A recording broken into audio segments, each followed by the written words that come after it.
আসসালামু আলাইকুম ভিউয়ার্স, আশা করি আপনারা সবাই ভালো আছেন। ভিউয়ার্স, আমার এক ভিডিওতে এরকম একটি প্রশ্ন করা হয়েছে যে wood is used to make furniture না টু মেকিং ফার্নিচার। তো ভিউয়ার্স দেখুন, wood is use to make furniture না টু মেকিং ফার্নিচার। ভিউয়ার্স, বেশিরভাগই আপনারা যারা ইংরেজি চর্চা করছেন তারা বেশিরভাগই জানেন যে বি ইউজড টু থাকলে ভার্ব প্লাস আইএনজি। বেশিরভাগই জানেন যে বি ইউজ টু থাকলে ভার্ব প্লাস আইএনজি। কিন্তু ভিউয়ার্স, এই বি ইউজ টুর পরে ভার্বের বেস ফর্মও বসতে পারে। বিষয়টি হচ্ছে এই যে ইউজড, এই ইউজড শব্দটি এটি কিন্তু মানে প্যাসিভ ভার্ব হিসেবে ব্যবহার করা হয়, আবার এটি অ্যাজেক্টিভ হিসেবে ব্যবহার করা হয়। যখন ইউজড অ্যাজেক্টিভ তখন ইউজড টু মানে কোনো কিছুর প্রতি মনে করুন যে অভ্যস্ত, সেই ক্ষেত্রে ব্যবহার করা হয় ইউজড টু। যদি বলি যে আমি অভ্যস্ত, তখন কি আই ইউজড বলতে পারেন, আমি অভ্যস্ত। যখন এটি অ্যাজেক্টিভ হয়ে যাচ্ছে, দেখুন যদি বলি যে আমি ভালো, এর ইংলিশটা কি, আই অ্যাম গুড। দেখুন আমি ভালো এটা আমরা বলতে পারি না কিন্তু যে আই গুড। আমি ভালো এর মধ্যে কোনো ডু ভার্ব নেই, কোনো করা যাওয়া খাওয়া পড়া বোঝাচ্ছে না, সেজন্য এটা বি ভার্বের ব্যবহার। সেজন্য আমি ভালো এটা হবে আমি হই ভালো। হইটা বাংলাতে সাইলেন্ট থাকে, আই অ্যাম গুড। তাহলে এখন যদি বলি যে আমি অভ্যস্ত, ইউজড এটা যখন অ্যাজেক্টিভ তখন এর অর্থ হয়ে যাচ্ছে অভ্যস্ত। তাহলে আমি অভ্যস্ত এটার ইংরেজি কী হবে, আই অ্যাম ইউজড। দেখুন ইউজড যখন অভ্যস্ত তখন তো আমি অভ্যস্ত, আমি ভালো, আমি খারাপ, আমি সৎ, আমি অসৎ, এই রকম সেন্টেন্স যখন আপনি করছেন তখন তো ঠিকই আপনি বি ভার্ব ব্যবহার করছেন, কারণ এটা অ্যাজেক্টিভ হয়ে যাচ্ছে, এটিও অ্যাজেক্টিভ। সেজন্য বি ভার্ব আপনাকে ব্যবহার করতে হবে। আপনি আই ইউজড বলতে পারেন না, আই অ্যাম ইউজড। আমি ভালো, আই অ্যাম গুড। আমি অভ্যস্ত, আই অ্যাম ইউজড। বুঝতে পেরেছেন, আই অ্যাম ইউজড। এখন অভ্যস্ত যদি হয়, এখন কোনো কিছুর প্রতি অভ্যস্ত, তখন ব্যবহার করতে হবে টু। মনে করুন যে পড়তে অভ্যস্ত বা পড়ায় অভ্যস্ত, ব্যবহার করতে হবে রিডিং।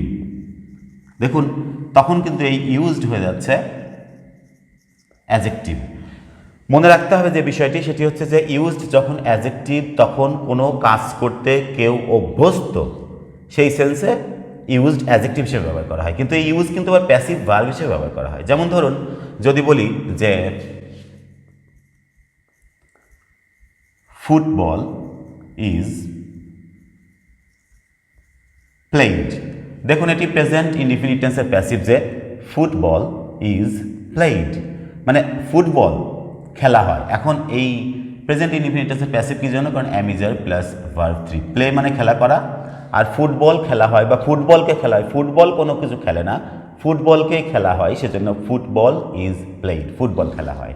এখন যদি বলি যে দেখুন উড অর্থ হচ্ছে কাঠ। এখন যদি বলি যে কাঠ ব্যবহার করা হয়, তাহলে হবে উড ইজ ইউজড। কাঠ ব্যবহার করা হয়, তাহলে উড ইজ ইউজড। আমি যদি বলি একটি কলম ব্যবহার করা হয়, a pen is used. A pen is used, একটি কলম ব্যবহার করা হয়। আমি যদি বলি রাইস ইজ ইউজড, এগুলো কিন্তু দেখুন উড ইজ ইউজড, কাঠ ব্যবহার করা হয়, প্যাসিভ ফর্ম। এখানে ইউজ মানে তো ব্যবহার করা, ইউজ মানে তো ব্যবহার করা। যখন ব্যবহার করা হয় তখন আপনাকে বলতে হবে ইজ ইউজড। ব্যবহার করা হচ্ছে ইজ বিং ইউজড, ব্যবহার করা হয়েছে হ্যাজ বিন ইউজড। এরকম করে আপনি 12টি টেন্সে পরিবর্তন করতে পারেন। আবার প্যাসিভ মোডাল ভার্ব দিয়ে করতে পারেন, যে কাঠ ব্যবহার করা যেতে পারে, তাহলে উড ক্যান বি ইউজড।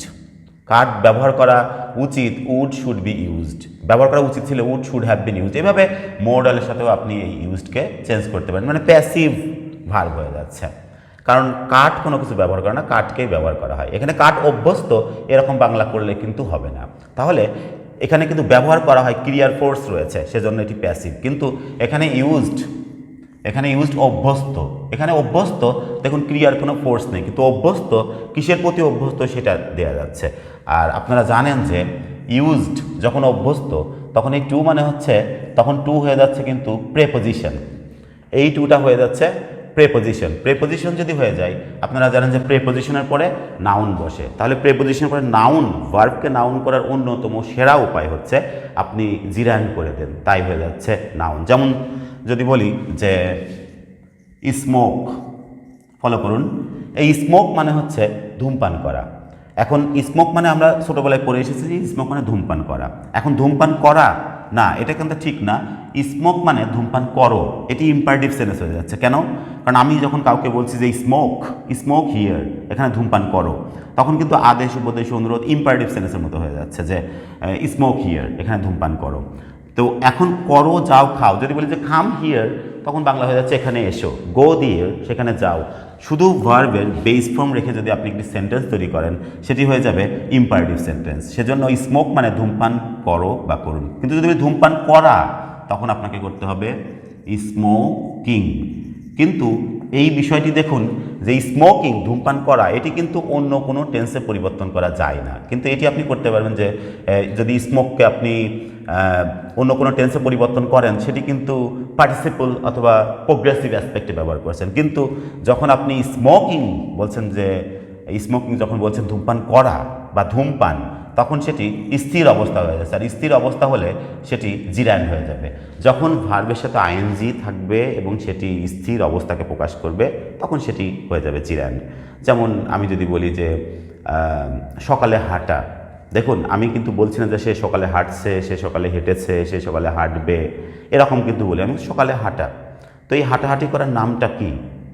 যখন আপনি ক্রিয়ার নাম দেওয়ার চেষ্টা করবেন যে এই কাজের নাম, তখন আপনি ওই ক্রিয়ার সাথে আ সাউন্ড বা ও সাউন্ড দিয়ে প্রকাশ করতে পারেন। এরকম যে আপনি বলতে পারেন যে ঘুমানো, আপনি ঘুমানো ও সাউন্ড দিয়ে ঘুমানো, ঘুমানো ভালো না, তখন কিন্তু ঘুমানো স্থির অবস্থা, সে ঘুমাচ্ছে, সে ঘুমিয়েছে, অন্য কোনো টেন্সে পরিবর্তন করা যাচ্ছে না, স্থির অবস্থাকে বলছে ঘুমানো। ঘুমানো কাজের নাম ঘুমানো, ঘুম বা ঘুমানো, এরকম করে বলতে পারেন। জিরান্ড করার বিষয়টা হচ্ছে যে আ বা ও সাউন্ড করে দিতে হবে এবং সেটি স্থির অবস্থা প্রকাশ করবে, তখনই সেটি হয়ে যাবে জিরান্ড। যেমন যদি বলি যে ক্রিকেট খেলা একটি ভালো অভ্যাস, তো এখন দেখুন ক্রিকেট খেলা একটি ভালো অভ্যাস, তখন ক্রিকেট খেলা আ সাউন্ড হয়ে যাচ্ছে। আমি কাউকে বলছি না যে ক্রিকেট খেলো, তখন কিন্তু ইম্পারেটিভ সেন্স, তখন হবে প্লে ক্রিকেট। কিন্তু ক্রিকেট খেলা, তখন আপনাকে বলতে হবে যে playing cricket is a good habit, cricket খেলা একটি ভালো অভ্যাস। আবার এই ক্রিকেট খেলা আপনি অবজেক্ট হিসেবে ব্যবহার করতে পারেন যে আমি ক্রিকেট খেলাকে পছন্দ করি, আই লাইক প্লেয়িং ক্রিকেট। আবার আপনি ক্রিকেট খেলা প্রিপোজিশনের অবজেক্ট হিসেবে ব্যবহার করতে পারেন যে I am fond of playing cricket, আমি ক্রিকেট খেলতে ভালোবাসি, I am fond of playing cricket. এভাবে আপনি পজিটিভ ফর্ম হিসেবে করতে পারেন যে আমি তার ক্রিকেট খেলাকে পছন্দ করি, I like his playing cricket, তখন কিন্তু পসিটিভের অবজেক্ট হিসেবে জিরান করছে। জিরান বিভিন্নভাবে এরকম ব্যবহার করা যেতে পারে। এখন বিষয়টি হচ্ছে যে তখন মনে করবেন যখন জিরান, তখন বুঝবেন যে সেটি একটি স্থির অবস্থাকে প্রকাশ করছে, মানে ওই কাজের নামটিকে বলা হচ্ছে।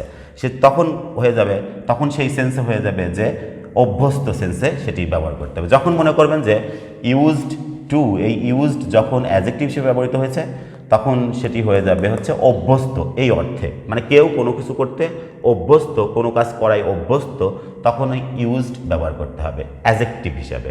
কিন্তু যখন প্যাসিভ ভার্ব, তখন তার অর্থ হয়ে যাবে যে কোনো কিছু করা হয়, করা হচ্ছে, করা হয়েছে, এরকম সেন্সে প্যাসিভ ভার্ব ব্যবহার করতে হবে। ভিউয়ার্স, আশা করি বুঝতে পেরেছেন। এই কারণেই কিন্তু উড ইজ ইউজড। দেখুন ইউজ টুর পরে যদি আমরা এরকম ভার্ব প্লাস আইএনজি করি, উড ইজ ইউজ টুর পরে যদি ভার্ব প্লাস আইএনজি করি, তো ইউজ যখন অ্যাডজেক্টিভ, তখন তো তার অর্থ হয়ে যাবে কোনো কেউ, মানে কোনো ব্যক্তি কোনো কাজ করতে অভ্যস্ত, রেগুলারলি সে সেই কাজটি করে, সেই সেন্সে ইউজড অ্যাডজেক্টিভ হিসেবে ব্যবহার করতে হবে। কিন্তু এখানে যদি আমি বলি যে wood is use to making furniture, wood furniture তৈরি করতে অভ্যস্ত, উড কি কোনো ব্যক্তি যে উড কোনো কাজ করতে অভ্যস্ত, এরকম কিন্তু বলা যায় না। তাহলে অভ্যস্ত সেন্সে আপনি এখানে ইউজড ব্যবহার করতে পারছেন না। তাহলে ইনফিনিটিভ আপনারা জানেন যে কোনো কিছু করতে, কোনো উদ্দেশ্য বোঝালে সেখানে ইনফিনিটিভ ব্যবহার করতে হবে। তাহলে এটা যদি প্যাসিভ হয় যে কাঠ ব্যবহার করা হয়, উড ইজ ইউজড, কাঠ ব্যবহার করা হচ্ছে, উড ইজ বিং ইউজড, কাঠ ব্যবহার করা হয়েছে, উড হ্যাজ বিন ইউজড, এইভাবে আপনি প্যাসিভ ফর্ম হিসাবে ইউজডকে ব্যবহার করতে পারেন, উড ইজ ইউজড। কাঠ ব্যবহার করা হয়। এখন কি করতে, কোনো উদ্দেশ্য থাকলে তো সেখানে আপনি ইনফিনিটিভ ব্যবহার করেন, টু মেক ফার্নিচার, ফার্নিচার তৈরি করতে কাঠ ব্যবহার করা হয়। সুতরাং এইটি হবে রাইট। এটি হবে না কেন? Wood is use to making furniture. Viewers, এখানে ইউজড অভ্যস্ত অর্থে ব্যবহার করা হয়নি। সেজন্য দেখুন, অভ্যস্ত অর্থে যখন ইউজ ব্যবহার করা হবে তখন কোনো কিছু করতে অভ্যস্ত, ইউজ টুর পরে ভার্ব প্লাস আইএনজি জিরান করতে হবে। কেউ কোনো কিছু করতে অভ্যস্ত, সেক্ষেত্রে be use to plus verb plus ING. তাহলে আমি ভালো, আই এম গুড, আমি অভ্যস্ত, সেজন্য আই এম ইউজড। এবার কিসের প্রতি অভ্যস্ত, কি করার প্রতি অভ্যস্ত, সেজন্য to reading, to playing, to watching TV, এরকম কোনো কাজ করতে অভ্যস্ত থাকলে সেখানে আপনাকে ব্যবহার করতে হবে ইউজড। কিন্তু এখানে কি কাঠ হয় অভ্যস্ত, এখানে কি অভ্যস্ত সেন্সে ব্যবহার করা হয়েছে? না, এখানে অভ্যস্ত সেন্সে ব্যবহার করা হয়নি। সেজন্য জানেন যে এই ইউজ টু, এই টুটা হচ্ছে প্রেপোজিশন টু, আর প্রেপোজিশনের পরে ভার্ব প্লাস আইএনজি বসে। সে কারণেই কিন্তু এখানে মানে পড়ার প্রতি বা পড়াই অভ্যস্ত সেই সেন্সে ব্যবহার করা হয়েছে টু প্লাস জিরান্ড। এখানে জিরান্ড, এই টুটা হচ্ছে এখানে প্রেপোজিশন, আর প্রেপোজিশনের পরে জিরান্ড বসে, সেজন্য এখানে রিডিং জিরান্ড হিসেবে ব্যবহার করা হয়েছে। আর এই সেন্টেন্সে ফলো করুন, এখানে বলা হচ্ছে যে উড ইজ ইউজড, যদি আমরা টু মেকিং ফার্নিচার দিই তাহলে বি ইউজ টুর পরে ভার্ব প্লাস আইন যেটা জিরান ব্যবহার করা হয় তখনই, যখন অভ্যস্ত সেন্সে। তাহলে কি এখানে অভ্যস্ত সেন্সে ব্যবহার করা যাবে যে wood is use to making furniture, কাঠ ফার্নিচার তৈরি করতে অভ্যস্ত। কাঠ কি কোনো মানুষ, কাঠ কি কোনো ব্যক্তি, যে কোনো ব্যক্তি কোনো কাজ করতে অভ্যস্ত, সেই সেন্সে আমাকে ভার্ব প্লাস আইনজি ব্যবহার করতে হবে। সেজন্য এই মেকিং ফার্নিচার এটি রং হবে। আর wood is use to make furniture উদ্দেশ্যের ক্ষেত্রে আমরা ব্যবহার করি হচ্ছে টু। যেমন ধরুন, যদি বলি যে আ পেন ইজ ইউজড, একটি কলম ব্যবহার করা হয় লেখার উদ্দেশ্যে, টু রাইট। যদি বলি যে ভাত ব্যবহার করা হয় এই খাবারটি প্রস্তুত করার উদ্দেশ্যে, তাহলে to prepare this food.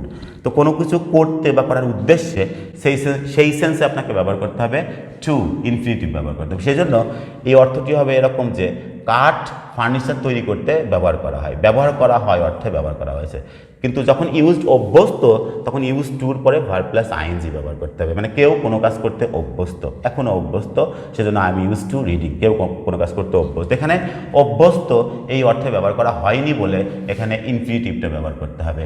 Would is use to make furniture, be use to পরে ভার্ব প্লাস আইএনজি তখনই ব্যবহার করতে হবে যখন কেউ কোনো কাজ করতে অভ্যস্ত। আশা করি বুঝতে পেরেছেন। এখানে কাঠ কোনো ব্যক্তি না যে কাঠ কোনো কাজ করতে অভ্যস্ত। কিন্তু আরেকটি বিষয় গুরুত্বপূর্ণ, সেটি হচ্ছে দেখুন, শুধু use to plus verb one, এটার অর্থ হচ্ছে অতীতে কেউ কোনো কাজ করত কিন্তু এখন করে না। অতীতে কেউ কোনো কাজ করতো কিন্তু এখন করে না, সেক্ষেত্রে use to plus verb one ব্যবহার করতে হবে। যেমন যদি বলি যে আমি ক্রিকেট খেলতাম, আগে খেলতাম কিন্তু এখন খেলি না, সেক্ষেত্রে আপনাকে ব্যবহার করতে হবে I use to play cricket. আমি ক্রিকেট খেলতাম, I use to play cricket, আমি অতীতে ক্রিকেট খেলতাম কিন্তু এখন আর খেলি না। এটা হচ্ছে মোডাল ভার্ব হিসেবে, সেমি মোডাল ভার্ব হিসেবে ব্যবহার করা হয়েছে। তো ভিউয়ার্স, আশা করি বুঝতে পেরেছেন। যদি আপনাদের এই ভিডিওটি ভালো লাগে তাহলে অবশ্যই আমার চ্যানেলটি সাবস্ক্রাইব করতে ভুলবেন না। যারা সাবস্ক্রাইব করেছেন তাদেরকে অসংখ্য ধন্যবাদ। Thanks a lot again for watching this video.